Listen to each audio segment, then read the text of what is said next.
This is the final video of the Databricks GenAI Engineer Associate course. We've worked through every domain: design, data preparation, application development, deployment, governance, evaluation. Today we synthesize the decision patterns a senior engineer reaches for daily, the official Databricks sample questions with engineering rationale, and the mental models that get most calls down to two options. Let's bring it home. You're reviewing a pull request. Someone proposes fine-tuning to fix hallucinations, a retrieval problem masquerading as a model problem. APAT token embedded in JavaScript exposes workspace credentials to anyone with dev tools open. A standard vector search endpoint for a billion vector archive will cost 7 times more than storage optimized. By the end of this video, you'll spot each anti-pattern in under 5 seconds, because these are the same calls a senior Databricks GenAI engineer makes every week, and they happen to be patterns the certification exam tests. We'll walk the decision rules, the 10 official sample questions end to end, and close with a calm pre-exam checklist. We covered a lot of ground across 21 episodes: foundations, the agent framework, governance, evaluation, scenarios. Today, all of it converges into a handful of decision rules you can apply in under 90 seconds each, whether you're on a pull request review or sitting at the exam. Here's the framing that matters. These are not exam tricks. These are the patterns a senior Databricks GenAI engineer reaches for on a Tuesday afternoon, when a pull request needs review or an architecture call needs to be made. The reason they map cleanly to certification questions is simple. The exam was written by engineers who make these same calls. So treat this as your job reference first, and your final review second. Quick orientation. We'll lead with decision rules, grouped by the architectural choice each one governs. Then we'll walk all 10 official Databricks sample questions with one-line engineering rationale, and we'll close with pacing and a calm pre-exam checklist.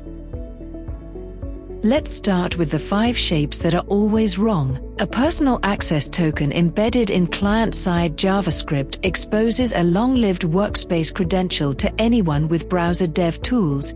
The right shape is a back-end proxy authenticating with a service principal via OAuth. Pickling a model and manually uploading to S3 skips MLflow logging and Unity catalog registration entirely. Use log model, register under a 3-level name, then create a serving endpoint. A hand-rolled Flask and Gunicorn wrapper just rebuilds what MLflow already ships internally. Fine-tuning to fix factual hallucinations targets the wrong root cause. Hallucinations on facts are a retrieval problem, addressed with RAG, better chunking, or re-ranking, and replacing PII columns with null breaks every downstream join and aggregation. Use hashing or tokenization, or AI Gateway Sanitize for free text. Here's why this matters more than any single decision rule. On a production code review, spotting one of these disqualifiers means you can confidently reject a proposal without needing to understand every trade-off. You don't pick the right answer first. You eliminate the wrong shapes, because wrong shapes have hard failure modes, and the right answer surfaces on its own. On the certification exam, that same elimination reflex turns a 4-way guess into a 2-way decision.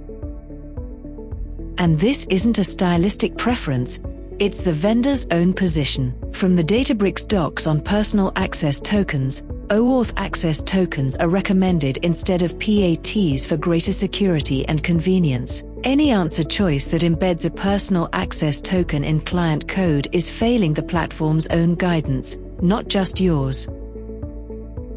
Decision tree 1. Picking an agent brick. The shortcut is to match the verb in the requirement to the brick. If the workload is cited question and answer over documents, reach for Knowledge Assistant. If it's converting unstructured documents into structured rows, that's information extraction. If it's routing across multiple specialized agents, that's multi-agent supervisor. And if it's generic summarize, classify, or transform with no document corpus, that's a custom large language model call. The caveats on screen are worth remembering. Information extraction takes one target schema per agent, and multi-agent supervisor has a bounded cap on the number of agents it can route to, but its tool surface is broad. Knowledge assistants, Genie spaces, Unity catalog functions, MCP servers, vector search indexes, serving endpoints, dashboards, and web search. Specific numeric limits shift between releases, so verify them in the current Databricks documentation before exam day.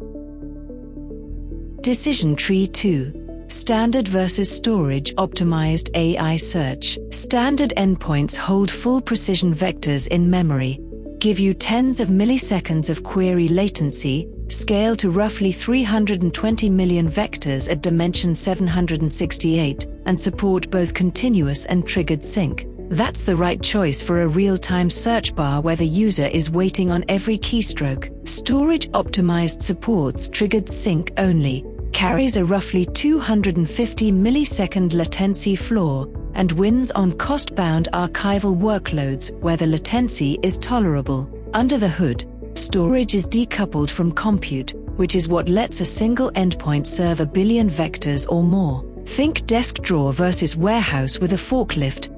Both are valid, they answer different questions. Memorize the framing from the announcement post. Standard keeps full precision vectors in memory for tens of milliseconds latency. Storage Optimized separates storage from compute to serve billions of vectors at a fraction of the cost, with query latencies in the hundreds of milliseconds. That one sentence resolves most endpoint selection decisions, and it sets us up for the next tree, serving mode. Here's the cost picture at 1.3 billion vectors, taken from a published Databricks comparison. Standard runs roughly $47,000 a month for that workload. Storage Optimized runs roughly $7,000 a month for the same index. That's roughly 7 times lower infrastructure cost in exchange for moving from tens of milliseconds to roughly 250. These figures shift with DBU rates and tier updates, so check the current pricing calculator for up-to-date numbers. For most RAG pipelines, post-retrieval re-ranking and language model generation dominate the latency budget anyway, so the difference is often invisible end-to-end. Decision Tree 3. Pay per token versus provisioned throughput. Pay per token is rideshare, shared capacity, rate limited, no provisioning overhead, hosted foundation models only, perfect for prototyping and exploration. Provisioned throughput is leasing a company car, dedicated model units, performance and SLA guarantees, fine-tuned and custom models supported, and it's the required path for workloads with compliance requirements beyond HIPAA, such as FedRAMP PEM or PCI DSS, or those needing dedicated SLA guarantees. The cue is in the words. If the requirement mentions production, sustained traffic, a fine-tuned model, or a compliance regime stricter than HIPAA, provisioned throughput. If it mentions exploration or quick prototyping, pay per token. And the documentation states this almost word for word. Pay per token is the easiest way to start, recommended for beginning your journey. Provisioned throughput is recommended for production workloads that require high throughput, performance guarantees, fine-tuned models, or compliance certifications beyond HIPAA such as FedRAMP or PCI DSS. Notice the 4 qualifier words: high throughput, performance guarantees, fine-tuned models, and extended compliance certifications. HIPAA alone is not on that list, because pay per token supports HIPAA when the compliance security profile is enabled. Any one of the 4 real qualifiers is enough to push the answer toward provisioned throughput. Decision Tree 4. Which judge needs ground truth? The whole forest reduces to one scenario. Do you have labeled expected facts or an expected response in your dataset? If yes, you can run correctness and retrieval sufficiency. Those 2 require labels. If no, you reach for the reference-free set, safety, relevance to query, retrieval groundedness, retrieval relevance, and guidelines. So whenever a scenario says the team has no ground truth labels yet, correctness is off the table on that constraint alone, and that single elimination usually resolves the question. Same shape of reasoning applies to observability. Judge selection comes down to what's in your evaluation dataset. Observability selection comes down to what's in your traces and how unified you want those traces to be. That's the next tree. Inference tables versus MLflow tracing. Inference tables are the security camera at the front door. Every request and response that hits an endpoint, logged into a Delta table in Unity Catalog, enabled in AI Gateway with no code change. Delivery can lag up to about an hour, and any payload over 1 MB is logged as null. MLflow tracing is the body cam on the agent, the full step-by-step execution graph, including prompts, retrievals, and tool calls, captured in real time. Tracing is also what the retrieval-aware judges read to score retrieval groundedness and retrieval relevance. So inference tables tell you what went in and out. Tracing tells you what happened inside. Once your observability is unified in MLflow 3 tracing, the next architectural question is where your prompts actually live, in the prompt registry, or in your Git repository. That's a question the exam loves, and it's where engineers most often pick the wrong primitive. Let's look at that tree next. Prompt registry versus Git. Git is excellent for versioning code, but it versions code, not prompts, as first-class entities. Promotion through Git requires a redeploy. There's no alias semantics for prompts specifically, and lineage stops at the file boundary. The MLflow prompt registry stores prompts as Unity Catalog entities with immutable versions, lets you repoint an alias without redeploying the agent, and governs access through Unity Catalog grants. The alias mechanism itself uses names like at production and at staging, and every alias move auto-wires lineage to logged models and evaluation runs. So when a non-engineer needs to ship a prompt change without involving the deployment pipeline, the registry is the only answer that satisfies the requirement. Here's the picture. Your agent code references a prompt by its registry URI. The @production suffix tells the registry which version to resolve at runtime. The exact URI format is shown in the prompt registry documentation, so a prompt engineer can promote version 8 in place of version 7, and the next request your agent serves uses the new prompt. No redeploy, no engineering ticket. That capability is what the registry buys you over Git tags.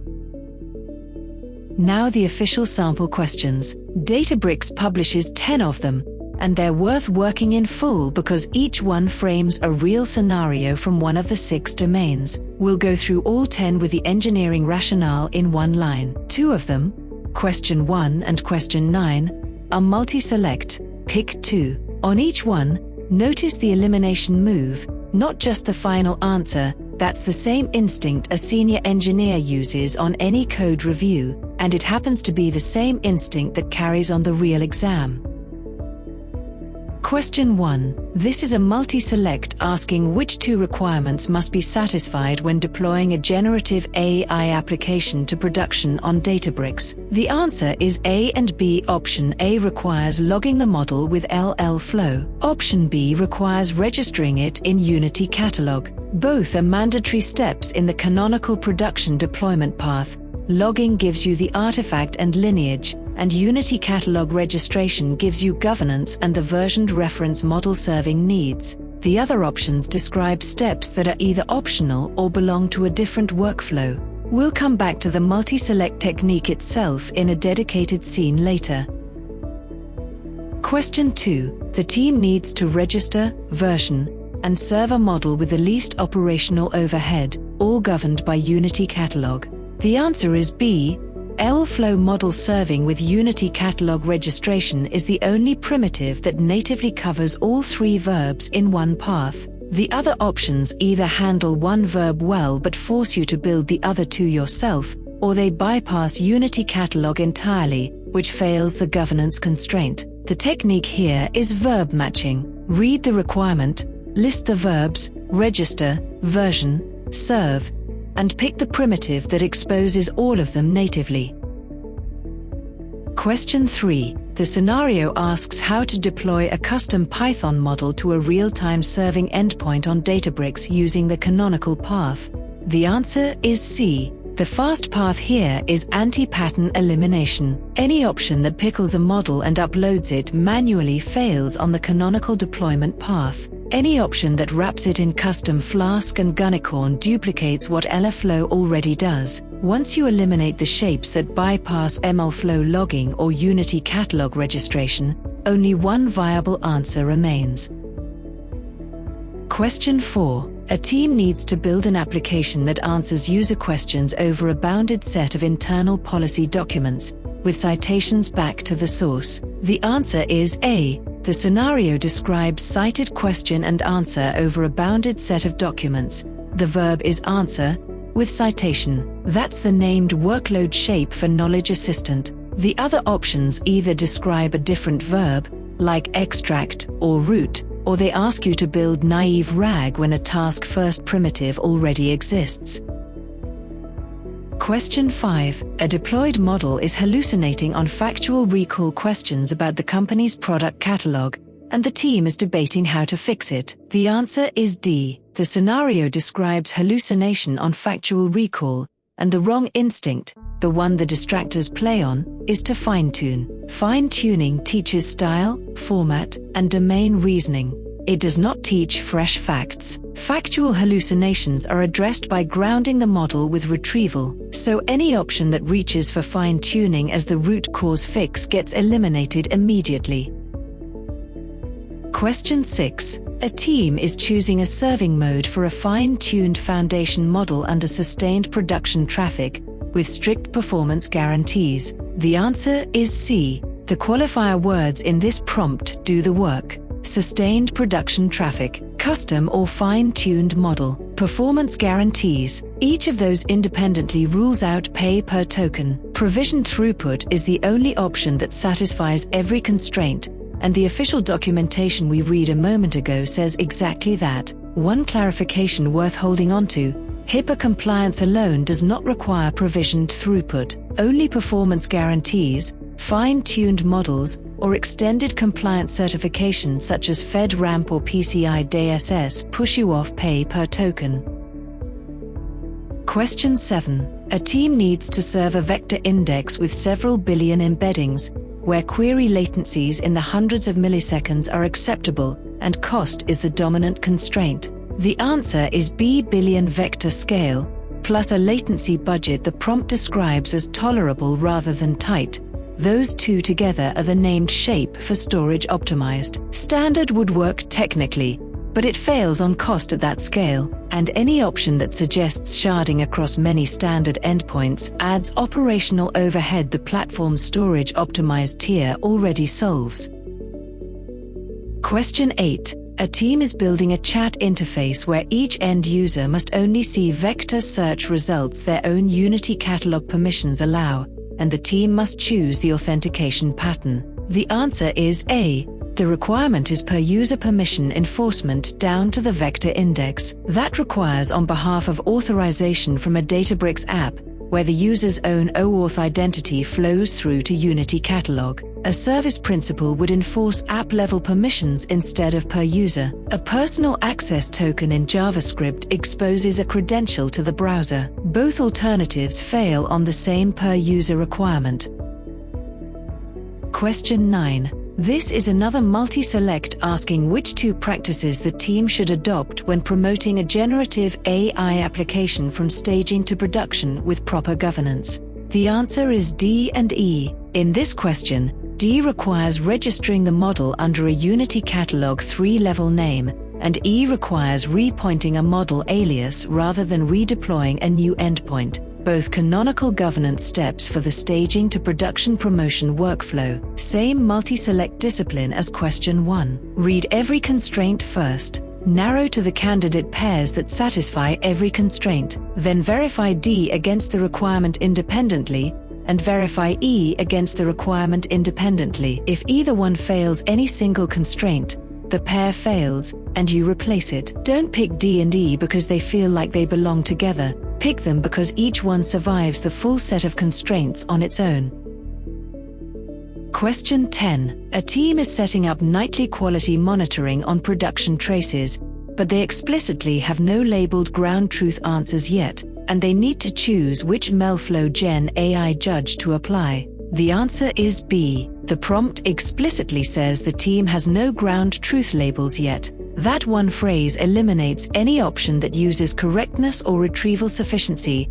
Both of those judges require expected facts or expected response in the dataset. The viable answer reaches for a reference-free scorer, which is the shape of option B. One callback before we close. The pick 2 scenarios like 1 and 9 are the hardest to reason through, so the discipline matters. First, read every constraint in the prompt before you scan any options. Constraints are what eliminate bad proposals. Then verify each option independently against every constraint, one at a time. Never pick a pair just because the two options sound complementary. That's where engineering instinct breaks down. And if either option fails on a single constraint, the pair fails, so replace it and verify again. Same instinct as the anti-pattern work earlier. Eliminate the wrong shapes first, and on the exam, that same discipline prevents the common mistakes. Pacing. 90 minutes for 45 items gives you a baseline of 2 minutes each. That's the budget. Inside that budget, run the 90-second rule. Anything that takes more than 90 seconds gets marked for review. When you mark, lock in your best defensible answer first, then move on. Your second pass returns to those marked items with the time you saved on the fast ones, and keep a final sweep at the end to re-verify any answer you changed during pass 2, because changed answers are where second guessing tends to add errors rather than remove them. Here's the math behind why 90 seconds matters. One 5-minute item costs you the equivalent of 3 other questions you would have answered correctly with the time you spent stuck. Mark for review is not a surrender, it's a strategic move. Treat each question like a hand of poker. If you can't read it in 90 seconds, fold to mark for review and play the next hand. You'll come back with a clearer head. 5 patterns to carry into every build and every exam question. First, anti-patterns first. Eliminating the wrong answers is faster than picking the right one. Second, match endpoint and serving mode to the workload shape, not to preference or familiarity. Third, ground truth presence decides which judges are even available. Correctness needs labels, the reference-free set does not. Fourth, inference tables answer what went in and out, while tracing answers what happened inside. And fifth, aliases beat Git tags whenever a non-engineer needs to ship a change without redeploying the agent. Now let's see how well you absorbed all of this with a quick 5-question quiz. Before you book the exam, do these 5 things. First, complete an end-to-end RAG build using vector search, AI gateway, and MLflow tracing. Not a tutorial you followed, but an architecture you designed and wired together yourself. Second, deploy at least one agent through the Mosaic AI agent framework and register it in Unity Catalog with your own hands. The registration step is where most engineers discover what they don't yet know. Third, re-verify the official Databricks exam guide 2 weeks before exam day, because the guide is updated periodically and you want to be working from the current version. Fourth, walk these 10 sample questions one more time the night before. And fifth, sleep. Pattern recognition collapses on a tired brain, and this exam is pattern recognition the whole way through. Good luck out there. All right, time to put your knowledge to the test. Question 1. A team is preparing the retrieval layer for a production RAG application. They have no labeled ground truth answers yet, but they need to start monitoring nightly traces for quality regressions. Which built-in MLflow GenAI scorer is unavailable to them under that constraint? Is it A, retrieval groundedness, B, relevance to query, C, correctness, or D, safety? Take a moment to think about it. The answer is C. Correctness compares the model's response against expected facts or an expected response, both of which are ground truth fields in the dataset. Without labels, Correctness has nothing to compare against. The other three judges all run reference-free and are valid choices when labels don't yet exist. Question 2. An engineer needs to deploy a fine-tuned llama model for production traffic with strict latency guarantees and a regulated data classification. Which model serving mode satisfies every constraint? A. Pay per token on a foundation model API endpoint. B. Provisioned throughput on a dedicated endpoint. C. AI functions invoked via AI query in SQL. Or D. External models proxied through AI gateway. Pause and think it through. The answer is B. Pay per token only serves hosted foundation models, not fine-tuned ones, so option A fails on the fine-tuning constraint. AI functions are optimized for batch scoring over delta rows, not real-time SLA traffic. External models proxy third-party providers, which doesn't match a Databricks-hosted fine-tuned model. Provisioned throughput is the only mode that supports a fine-tuned custom model with performance guarantees for a regulated workload. Question 3. A team needs to expose a billion-vector legal archive index to a partner-facing search application. The contract allows up to 400 milliseconds of retrieval latency, and cost is the primary constraint. Which vector search configuration is the right call? A. Standard endpoint with continuous sync, sharded across multiple endpoints. B. Storage-optimized endpoint with triggered sync. C. Direct vector access index on a standard endpoint. Or D. Standard endpoint with the high QPS feature enabled. Take your time. The answer is B. Billion vector scale plus a tolerable latency budget plus cost as the primary constraint is the named workload shape for storage optimized. Standard sharding would technically serve the volume but at roughly 7 times the cost. Direct vector access on standard doesn't change the scale economics. High QPS addresses throughput, not the cost and scale trade-off. Storage optimized supports triggered sync only, which is consistent with an archive workload.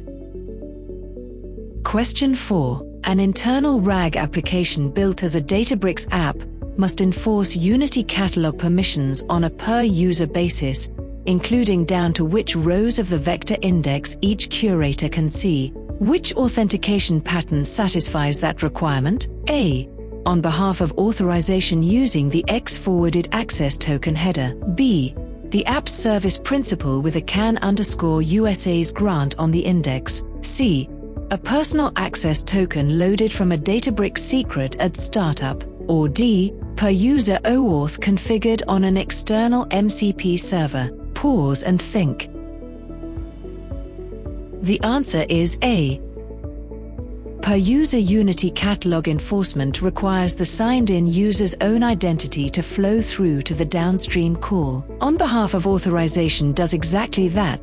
The Databricks app forwards the user's OAuth token via the X-forwarded access token header. The service principal would enforce app-level permissions, not per user. A personal access token is a long-lived credential that doesn't carry per-user identity, and per-user OAuth on an external MCP server addresses tool access, not Unity Catalog permissions on the vector index. Question 5. Let's test a concept from an earlier episode. A team is debugging a RAG agent that confidently states a fabricated extinction date. They're considering options to address the hallucination. Which approach is the correct root cause fix? A. Fine-tune the foundation model on a corpus of paleontology papers. B. Lower the model temperature to 0 on the generation step. C. Improve retrieval grounding, better chunking, hybrid search, and a re-ranker. Or D. Switch to a larger foundation model with a longer context window. Last one, take your time. The answer is C.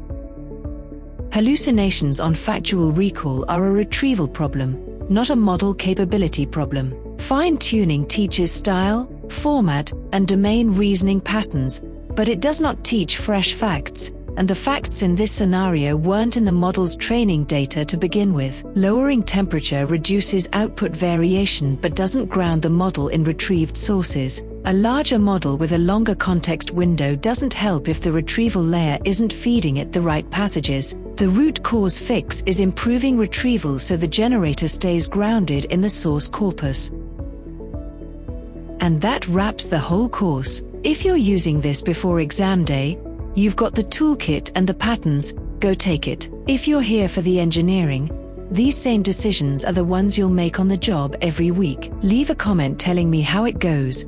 Subscribe so you catch the next certification course when it drops, and thanks for watching.